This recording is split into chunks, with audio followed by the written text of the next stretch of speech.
I'm too positive to be doubtful, too optimistic to be fearful. So all my time I spend cheerful, and I know exactly what I'm here for. I'm too positive to be doubtful, too optimistic to be fearful. So all my time I spend cheerful, and I know exactly what I'm here for. I'm too positive to be doubtful, too optimistic to be fearful. So all my time I spend cheerful, and I know exactly what I'm here for. I'm too positive to be doubtful, too optimistic to be fearful. So all my time I spend cheerful, and I know exactly what I'm here for.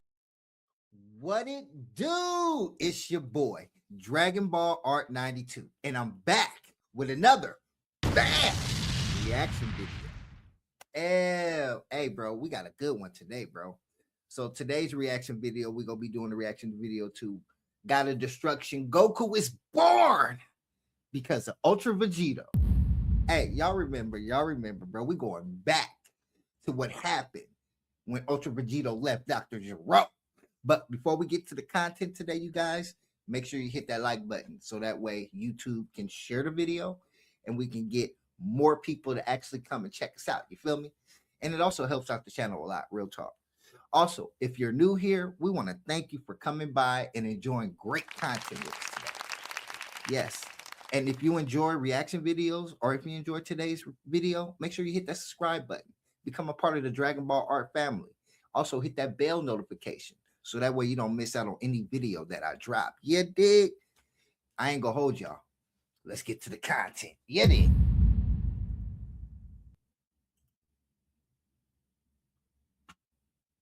Ultra Vegito had made use of the time rings and traveled through numerous timelines, but one alternate universe in particular had a tragically sad fate after his arrival, due to his cells inadvertently creating an Ultra Cell who would go on to kill every Z fighter, leaving only Goku left as the final protector of Earth. And now, in today's manga, we find out exactly what path this Goku goes down because of Ultra Vegito.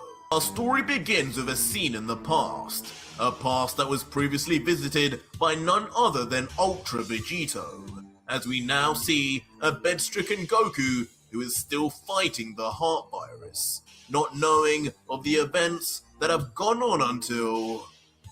Where am I?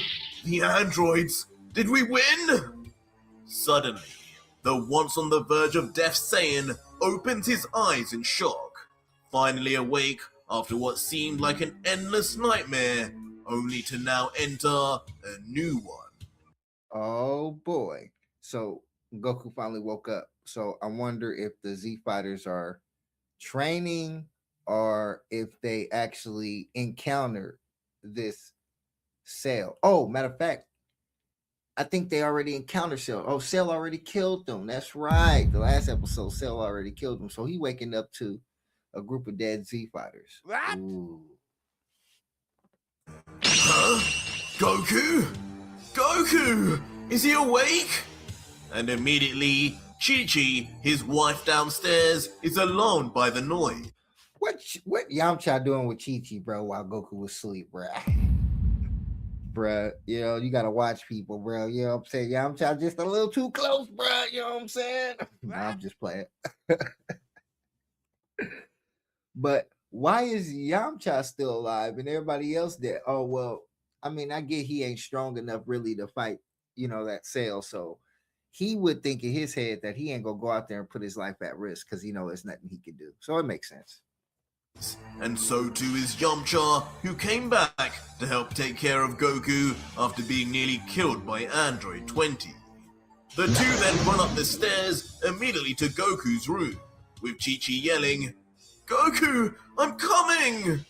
But as they get to Goku's bedside, Yamcha steps back and with a look of concern, looks down at Goku and thinks to himself, he's finally awake. It's a good thing. But even with Goku, it might be too late. Chi-Chi, on the other hand, has an entirely different look as she almost can't even believe what she's seeing, letting out slowly while tears stream from her eyes. Goku, you're awake! You're really awake! Before instantly, she lets out a scream, letting out even more tears as she no longer can even keep a lid on all her emotions, overwhelmed with finally seeing the love of her life and husband alive and well once again. That boy Goku got a traumatizing history, bruh. Like, real talk, bro. That boy history is crazy, bro. Don't nobody want to experience all that, bro. Nah, I'm just saying though, for real though, bro. He had to fight through a lot, bro. That's why you got to give Goku his credit, bro. You know, people be calling Goku the GOAT. I can understand why they say that. I may have different opinions about the situation, but I understand why they say that, you know. Suddenly then jumping right into the arms of an embarrassed Goku, and she yells, "Oh, Goku! I was so worried. They told me you might die, but I kept believing. I knew you wouldn't leave me too. You're all I have left." But the now blushing Goku would only respond, "Hey, Chi-Chi, not in front of Yamcha. I missed you too. But what do you mean I'm all you have left? Where's Gohan? Chi-Chi? Yamcha?" But Goku, now realizing from the silence and their expressions that something is wrong, is quick to push Chi-Chi off, and with a serious face, then questions the duo, "Guys, what's with the silent treatment? You can tell me. What happened with the androids? Did we beat them, or do I need to get moving? Where are they fighting? Yamcha, you can lead the way." Goku. But with an extremely forlorn look of self-deprecation and an unwillingness to say anything more, Yamcha can only stare at the ground, not being man enough to say what's actually happened. While similarly, Chi-Chi also looks on with puppy dog eyes, trying to summon the strength to say what happened to their only child while Goku was away. Until eventually. That pause, I know for somebody that can get irritating. It's just like, just say it, bro. Like, I just need to know, bro, what is going on. You feel me? But I know they were restraining because they knew that Goku was going to snap, bro. About to go insane. As the silence becomes maddening, Yamcha steps up and lets out, "Goku, they're not fighting anymore. The battle is over. We lost. They're all dead. I'm sorry." And Chi-Chi, now bawling with floods of tears, adds on, "Gohan, our boy is dead, Goku. Our boy is gone." What? No. You're lying, guys. Please tell me you're joking. Krillin, Piccolo, Gohan.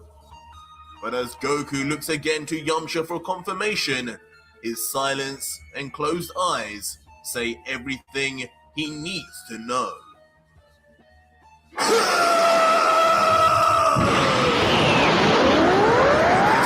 Broken beyond repair or comprehension, the loss of his son, his friends, and the Dragon Balls too send Son Goku over the edge as he roars into the air, powering up to a new level of power in his base that surpassed even his Super Saiyan form, as a strange, ominous electricity surrounds his body that is not too dissimilar to what we saw from Ultra Vegito. The roar is so loud and the aura so great it can be seen from space itself. You got to think that's where Gohan gets it from. Besides, you know, he gets his other half from Chi-Chi, you know, when he snaps. But that's, you know, that's where he gets it from. So I expect Goku to reach higher levels when he snaps, you know, because that anger boosts his energy, it boosts his fight morale, it boosts his warrior spirit. Let's get back to it. And the energy and emotion somehow, some way, travels even further, spreading through the depths of space and disrupting more than Goku could ever know. Whis? And as a result, in the far reaches of Universe 7, even in the bro powered up so much, bro. It reached Beerus. You know, Beerus wasn't supposed to come into the series till after the Blue Arc. Ooh. But then again, they wasn't supposed to have no Ultra Instinct Cell neither. Plane of Gods, a slumbering Beerus, who was meant to awake nearly a decade later, awakens early by chance. And almost immediately, his angel attendant Whis arrives on his command, saying, "Lord Beerus, now this is a surprise. This has to be your shortest nap ever. Bad dream, my lord?" "Well, now that you mention it." And it would be at this point that, just like in the original timeline, Beerus would begin explaining about his dream of a Super Saiyan God, a warrior who would for the first time provide him a challenge, just as Beerus had ironically thought Ultra Vegito would do previously. Looking at Whis, History repeating itself, just in different parts of the time on the timeline. I know that sounds a little jarring and a little confusing, but just soak that in. now with crazed eyes, hungry for more information, inquire further. "So, what happened to those primitive apes from planet Vegeta? I don't know how long I've been asleep for, but I'll assume that punk Frieza got rid of them, just as I gave him permission to." But Whis, who gives a look of slight disbelief, as he did originally, just responds, "A Super Saiyan God? My lord, I do believe you may be a little delirious. You sure you don't need any more sleep? I can have a look, but you may be expecting a little too much from those tailed mortals."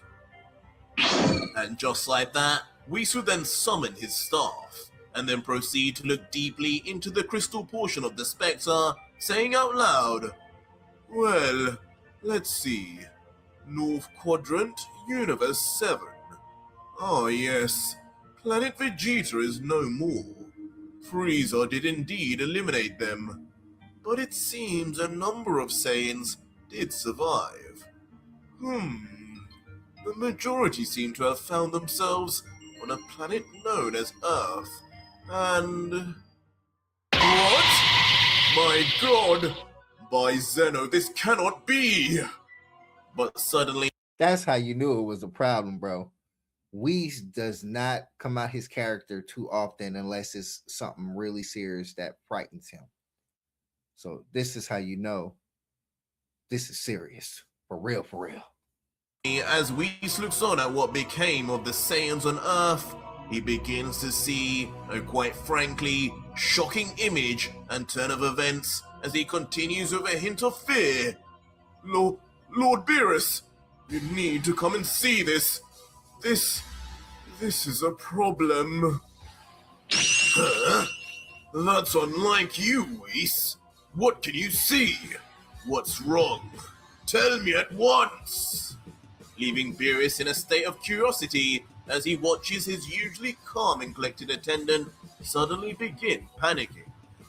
As soon, Whis reveals within his staff the face of none other than Ultra Instinct Imperfect Cell, the version of Cell that was given the DNA and techniques of Ultra Vegito as he slept, resulting in not only super... I'm wondering if Cell has access to the Destroyer form too, because obviously he has access to Ultra Instinct, you know, but did he get that Destroyer form too? Because if he did, oh my god, problem for real. What does Goku go do? Even though he the GOAT to y'all, right? Goku is I'm gonna call him semi-GOAT. You know what I'm saying? He got to share that title, bro. He got to share that title with all the people who helped him win those fights, bruh. He can't just be called a GOAT if he didn't win the fight solo late. You feel me? Everybody played a part. So you got to give everybody props, bro. Speeding his growth and evolvement from a larvae, but also implanting him with the divine techniques of Ultra Instinct and her kind. just as the original timeline Cell gained the techniques of every Z fighter without a second of training. Whis, meanwhile, staring into the cold and unmistakable MUI eyes of Cell, maintains a nervous look as sweat begins to precipitate on his face all over, as he lets out to Beerus, "My lord, I do not know how else to explain this, but right now on Earth, I am witnessing a being of multiversal danger, perhaps a rival to you just as you wished. But he is not a Saiyan. This creature, a nightmarish being, apparently made by the Earthlings themselves, has somehow attained complete control of Ultra Instincts, and not only that, has attained the power of destruction too. Oh, bruh, that's crazy work. In its short existence on the planet, it has not only Hakkai'd the former Namekian god of Earth, but also, with its mastery of Ultra Instinct, murdered each and every one of the Saiyans, bar one. But excuse me, but Cell did have that ability to copy everybody's form because he had everybody's DNA in him already. He was already a cheat code, bruh. You feel me? To give him, excuse me, to give that boy even more of a cheat code is insanity, bro. What? You feel me? Now he the top dog villain. You feel me? It's quite interesting what Goku going to have to go through to beat that type of being, if he can. Let's see. Even the king's son, Vegeta, has fallen to a gruesome death. I fear whatever caused this is something that should have never happened in our universe. What? Impossible! How could that be, Whis? Leaving Beerus, of course, shell-shocked to the core so soon after waking up to hear the most unexpected of reveals from the angel. Give me that! I need to see this blasphemy for myself! As Beerus then quickly rushes over to unusually check if what Whis is saying is actually true. Meanwhile, Whis tries his best to answer Beerus' question and make sense of things, replying, I'm not entirely sure, my lord. This shouldn't be possible. In my history as an angel, I've never visited Earth with any god of destruction. This can only be the work of another universe's deities. Or worse, someone distorting the natural flow of time. We may need to see. Whis picked up on that real quick. He was like, there's only two ways that this can even be possible, bruh. Time travel or another deity. And they already knew that the other deities wasn't going to cross them lines because then they have to deal with Zeno himself. You know what I mean? Ultra Vegito ain't scared of Zeno, bro. He's trying to come from his head, so he don't care about none of these rules. Man, he done stirred up the pot, bruh. Igor Wasu about this to check if any new time rings have been created. But there is one consequential development here that may be of interest to you. That last Saiyan I mentioned to you, the one this creature has yet to kill, has just, at this very moment, discovered what became of his allies, and right at this moment is bursting forth with considerable power enraged. Even stronger than what I remember of Frieza, I might add. Stronger than Frieza, you say? And just like originally, this information immediately piques Beerus' attention once more, with the idea at this time of a Saiyan surpassing Frieza being an almost unbelievable claim, as Beerus continues. Aren't these the same warriors whose power level increases with their anger and emotion? I say we're in luck, Whis. My Super Saiyan God may be right under my nose. Besides, we're going to need someone to deal with this creature you speak of anyway. Take me to him at once. And just like that. Why didn't Beerus want to do it? That boy was scared. That boy was scared, bro. That's why he went and ran the Kakarot. Beerus like, yeah, bro. I need you to deal with this situation right here, bro, because yeah, I really can't do it, bro. But I can train you so you can do it. What? Beerus and Whis would shoot off without any more conversation, straight for the location of Son Goku on Earth. But meanwhile, the rage of Goku has not yet emptied, his power and aura still uncontrollable. I won't let them get away with this! You'll pay, Cell! By this time, having learned a little more of the situation, but neither Chi-Chi nor Yamcha can do a thing. As the Z-Fighter calls out, Goku, calm down. I know you're mad, but this whole house is going to collapse at this rate. Think of Chi-Chi. We'll get through this. Me and you. You always do. As Chi-Chi, who doesn't even know how to approach her husband like this, can only whisper, Goku, you're scaring me. Huh? Someone's here. Could it be? But suddenly, Goku's power-up is instantly set to the side, as Goku notices a foreign presence in his own home. And with his adrenaline and senses heightened from the threat of Bro. So in the series, right, Whis takes about 30 minutes to get from his planet to Earth. If this is Beerus that's in his house right now, it happened pretty much instantaneously. So in the back of my mind, I'm thinking, did Whis lie about his speed? Or in this universe, Whis just has that capability. That might be it, though. Now, it's no secret who we think it might be. But as he, Yamcha and Chi-Chi turn around, it is revealed to be none other than Lord Beerus, the god of destruction of Universe 7 and his angel Whis, appearing this time in the middle of Goku's home, unlike where they originally appeared on King Kai's planet. And with a totally oblivious and completely fearless smile, Beerus calls out, well, hello there, Earthlings. Now, which one of you would be Son Goku? We heard all of your friends had just died, and you're a little mad. Mind if we have a chat, Saiyan? My friends? Who the hell are you?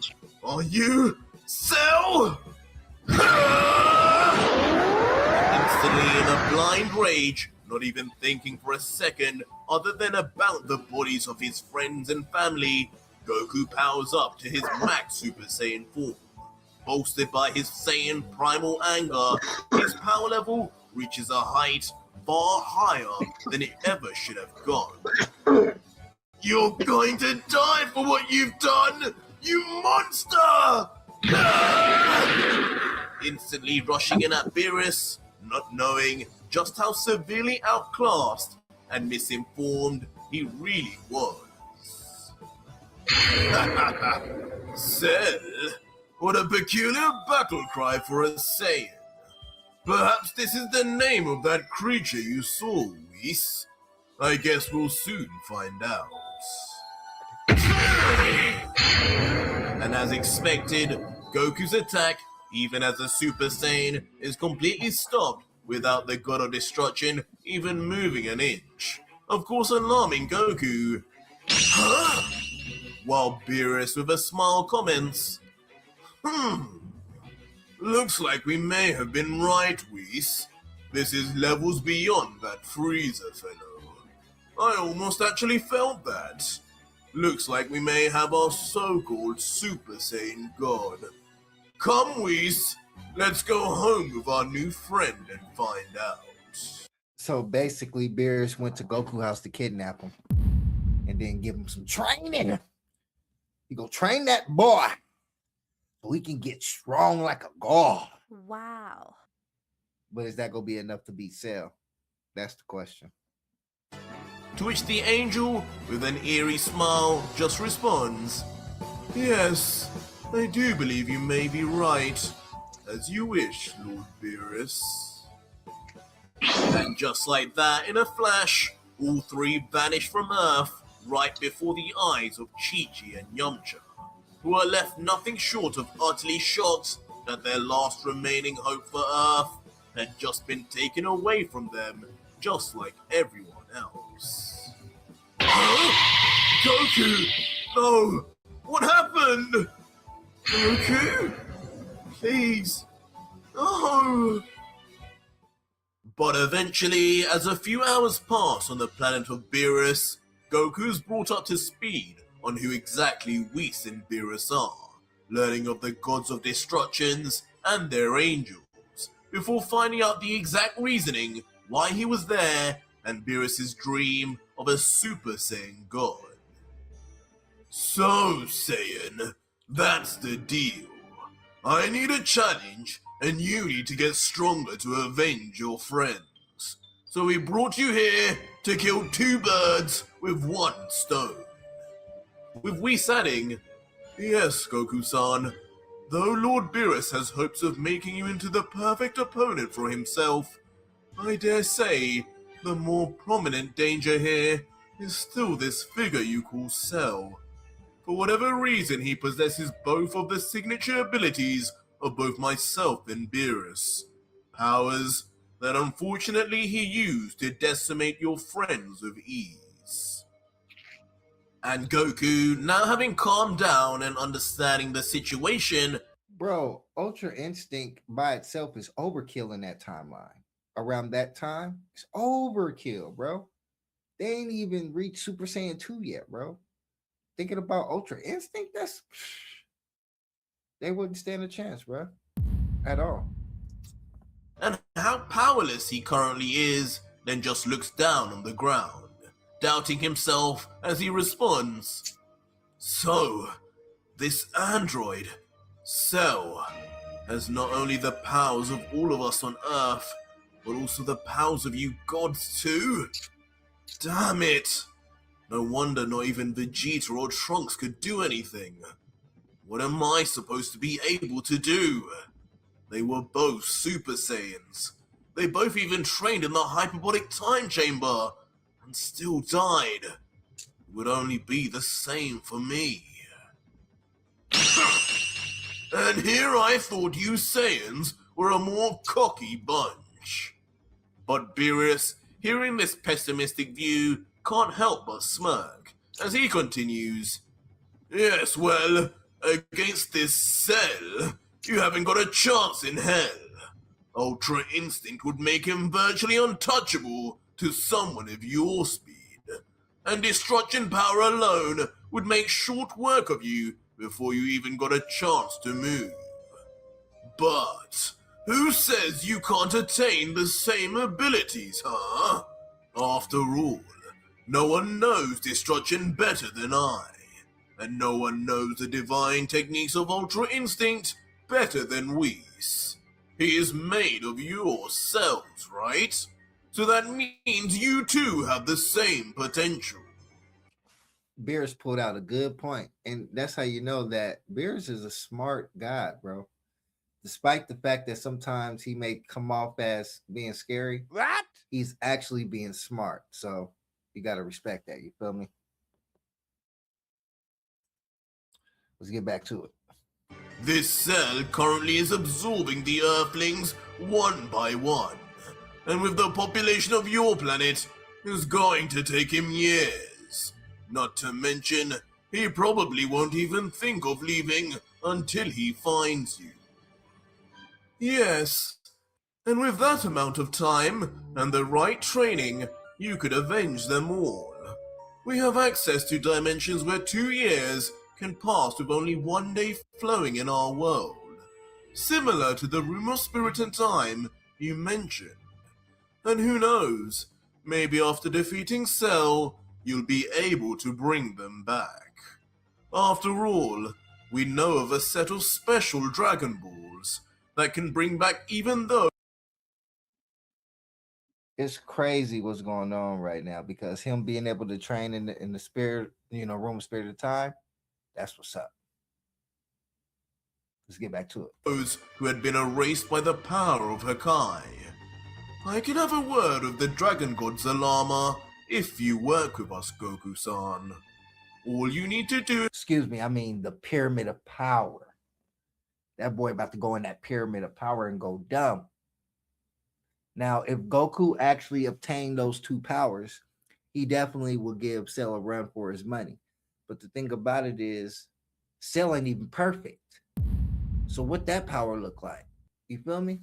Let's get back to it. In return for learning these abilities meant only for the deities, is agree to one day become Lord Beerus' successor as the next god of destruction. What? Me? God of destruction?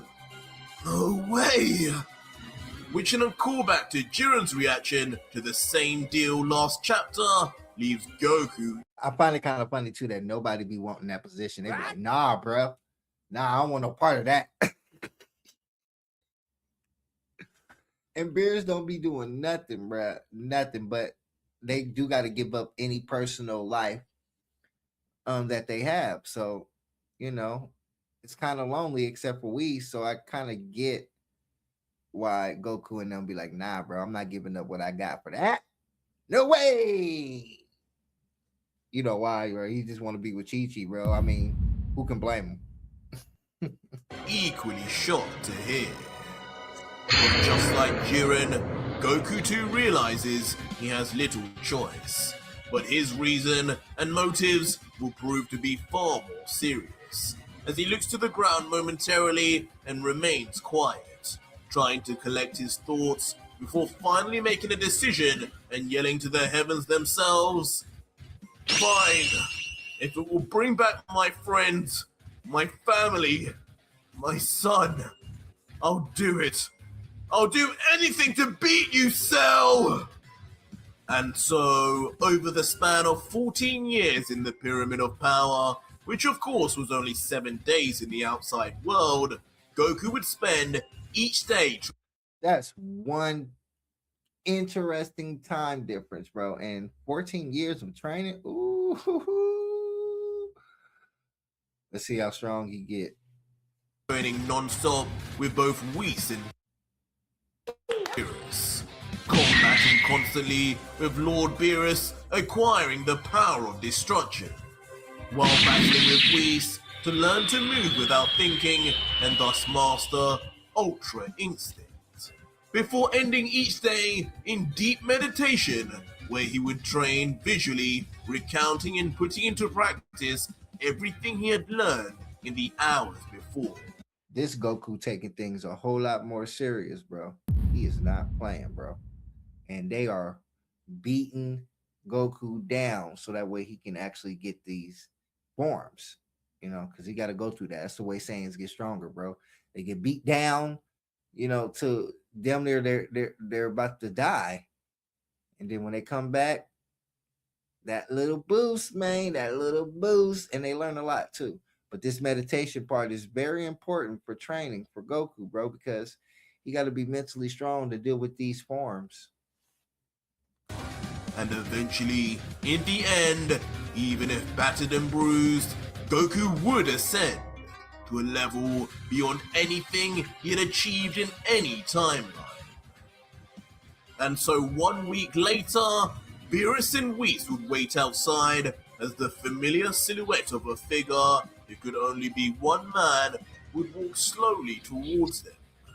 And Beerus, who would grow typically impatient, would yell, "Come out already, Saiyan! It fits, doesn't it? I made sure to get it made in your exact measurements." While Whis, in a more cordial manner, adds, "Yes, Goku-san, I think it's finally time you saved your friends." And just like that, standing tall, confidently and with a smirk, God of Destruction Goku stands with his fist clenched, covered head to toe in the divine outfit of the Destroyers, finally letting out. Ha! Sorry for the wait, but I'm ready to go back to Earth now. Whis, let's go! But that was it for today's video, guys, and if you made it this far, leave me a hash. So that's the end of the video today, you guys. Oh man, so we see how much Ultra Vegito done messed up things in their timeline, and you know that's what he get though in a sense, because he let Dr. Gero live. For one, he allowed Dr. Gero to work on him, knowing that he takes DNA from fighters to put the cell. Like that did not come across Vegito's head at all. You know what I'm saying? And he didn't have a clue what he was doing. He thought he, had all that in the bag. But the doctor outsmarted him. Now what they're doing with is something totally different. I wonder if that's going to come back around and backfire on Vegito. Probably not, but we'll see later on down the line, right? Well, I want to thank you guys for coming by and checking out some great content with me today. I hope you guys have a great day out there. And remember, man, you know the slogan, believe in yourself, because ain't nobody else gonna do it. Dragon Ball Art 92. I'm out, y'all. Peace. I'm too positive to be doubtful, too optimistic to be fearful. So all my time I spend cheerful, and I know exactly what I'm here for. I'm too positive to be doubtful, too optimistic to be fearful. So all my time I spend cheerful, and I know exactly what I'm here for. I'm too positive to be doubtful, too optimistic to be fearful. So all my time I spend cheerful, and I know exactly what I'm here for. I'm too positive to be doubtful, too optimistic to be fearful. So all my time I spend cheerful, and I know exactly what I'm here for.